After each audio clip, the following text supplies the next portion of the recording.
Hello, in this video, I'm going to show you how to set up the parameters for a user. Normally, when you use SAP, the end user, some of the screens, he wants his own value populate in those screens. That way, when he goes to the screens, the values are always populated. This is not security, but this is just a convenience for the user so that he doesn't have to enter the values. He can still override the values, but this is just we want some of the screens to populate with predefined values. So when you go to transaction SU01/N SU01 and then pick up any user,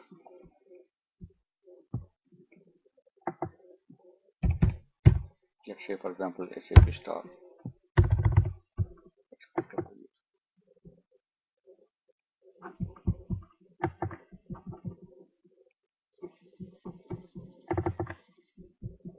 So if you display the user,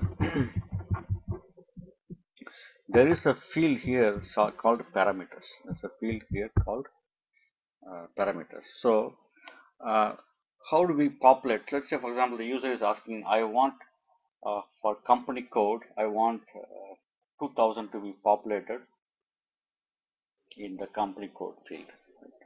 So he is asking like that.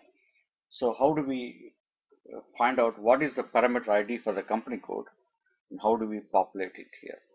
That's the question. So how do we find the parameter ID? So let's say for example we go to transaction /n xk01. So there are company code, purchasing or account group. Okay. So vendor we cannot do parameter ID because vendor keeps changing.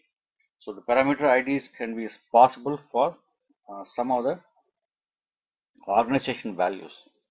So for example, we want to find the parameter ID for company code. So what we need to do is we need to click on F1, put our cursor on that particular field, put the cursor on a particular field and then click F1. Okay. And click on this technical information. Click on this technical information. So here you see the parameter ID PUK. So note this down. This is what you need to enter in that parameter ID. So let's go to the next field. So you click on F1 when you're putting the cursor on that particular field. Click on technical info. You see EKO is a parameter ID. Right. You can just go click on F1. Click on KGK is the parameter ID. Okay, like this you can find the parameter IDs for each user or each field. So then you go to user SU01. You can change. Go to the parameters. Okay,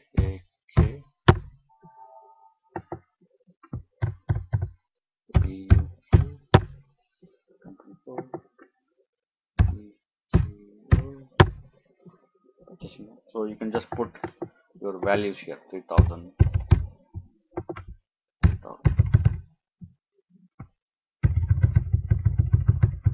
okay, whatever values you want. So now this will become the default values and the user logs on to that when the user executes that particular transaction. I hope if you have any questions, please put your comments. Thank you.